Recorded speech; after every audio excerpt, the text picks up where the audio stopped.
Hi everyone, nice to see you all, or not see you all, but nice to be here, and welcome to the Art and Photography A-Level introduction little video. I just wanted to go through a few things with you in terms of the course structure and kind of get you prepared. So it'll be a couple of minutes of your time just to have a listen, and then there'll be it's broken down into two sections. So art at the beginning, and I'll show you some examples of some work that were done by previous students, and then photography further on. Okay, so in terms of a basic course structure, it's a really similar layout to GCSE art and photography. We use the same assessment objectives, we use the same exam board, AQA. So it's something that you'll be very familiar with. The four assessment objectives are AO1, which is the working in response to artists and artist research. AO2, which is the refinement of your ideas, so experimentation with materials and different processes and different techniques. AO3, which is your recording, so how well you can draw and paint and take photographs and sculpt and print. And AO4 are your personal responses, which is a massive section of the work, okay, as you know from GCSE. They put a real big emphasis on personal development and personal responses. The difference between GCSE and A-Level is that there is basically the completion of one project title of your choice, okay? So you get to choose your title, and from about Christmas to the following February, so you have over a year, produce an entire project based on one title of your choice. The beginning part of the course, so from September to that first Christmas, what we do is a range of workshops.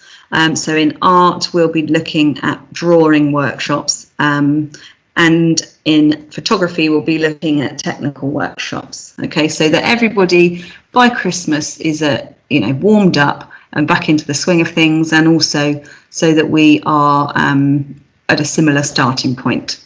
Okay. As I've said, self-motivation and the desire to be creative and experimental will get you the high-end grades. You need to make sure that you are being really sort of thoughtful and creative and investigative. That's the step up from GCSE. That's where things change and things differ. That's where we're going to really try and push you. All right. So it's not about us saying, you've got to do X, Y, and Z. We'll give you some basic kind of guidelines, but then it's down to you to be a creative practitioner and to make sure that you are being investigative in a creative way. Okay. Same structure again as GCSE. It's 60% coursework, which is the work that you'll produce from that December, Christmas sort of time through to the following February. And that's your Unit 1 project. And then 40% exam, which is what you'll do in the year 13, February, March, April, okay? And then that leads to your 15-hour practical exam, okay, which will be in sort of around about the Easter of your year 13, okay? So really, it's just a case now of having a look at some of the work. Like I said, it'll be starting with the art, and there's some examples here of some personal responses. So all of these guys actually worked in response to the theme of structure.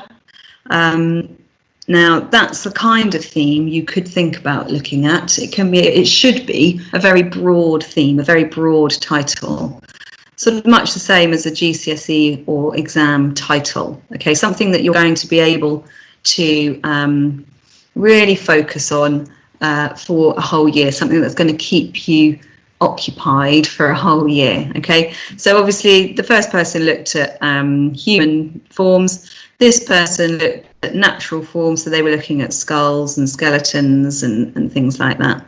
This person wanted to continue her portraiture ideas. And she actually started incorporating quite a few different materials into her work. So she was looking at her overall theme actually was to do with colour. So she was doing portraits, but looking at blue as her main colour. And she then decided that she wanted to kind of incorporate the opposites, you know, so opposite of blue is orange, as we know. So she was looking at incorporating different materials over the top using those complementary colours.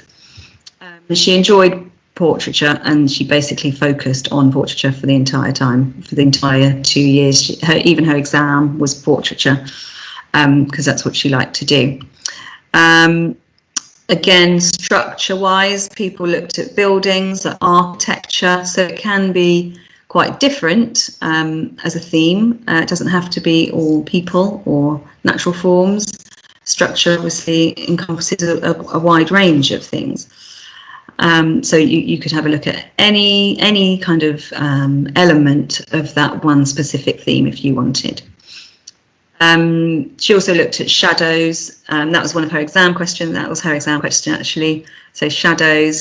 So again, she looked at portraits, but then how shadows are cast on people. And she did a range of portraiture based on that casting of shadows.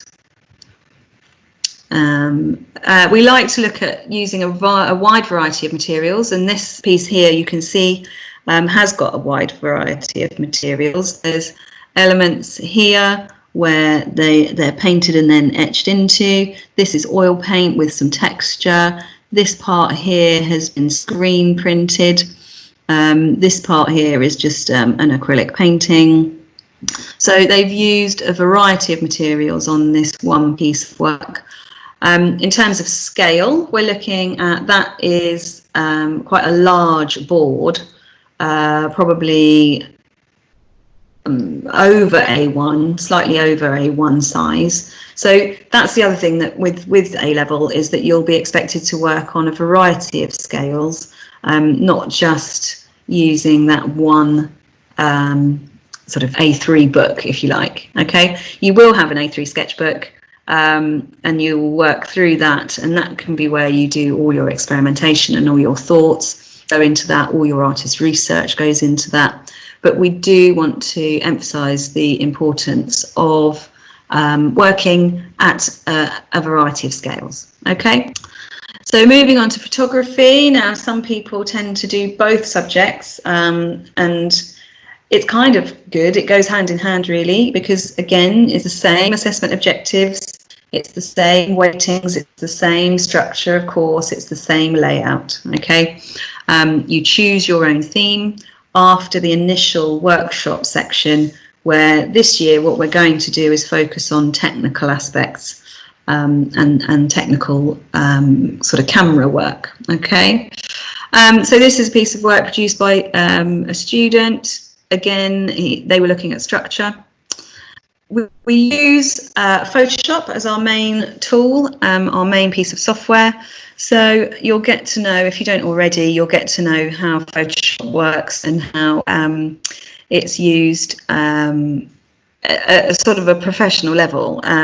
You know, it's an industry used piece of software, and it will stand you in really good stead for when you're looking for employment. To have that on your CV, to be able to use Photoshop really well, will look really good. Okay, but again, it's about being creative, it's about being thoughtful, it's about being investigative, and make sure that you are using people outside of school to kind of create interesting photo shoots. You know, make sure that you're being really motivated. Okay, it's not just a case of being in school, taking a few photos around school, and then, you know, that's it. You've got to be willing to go and travel. You've got to be willing to go to places and take photos and be out at different times of day and that sort of thing. Okay, because you can see from all of these images that they are, you know, they're thoughtful in the way they've been produced, but also they have gone above and beyond just, you know, staying around Chichester and taking images. Okay, so be prepared to travel is basically what I'm saying for photography.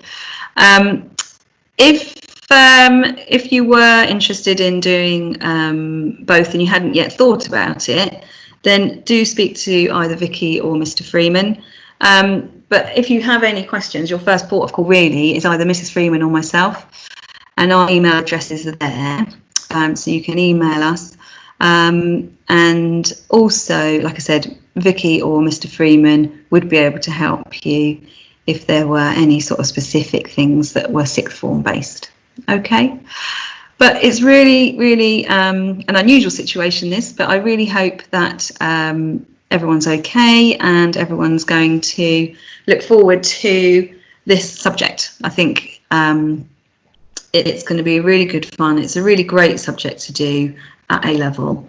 It gives you so much more than just practical skills. It really helps you to think independently, to make sure that you are able to motivate yourself. There's a whole range of life skills that you'll learn from this subject and these subjects. So really grasp it with both hands, and I look forward to seeing you all when we start the course. Okay, take care then. See you soon.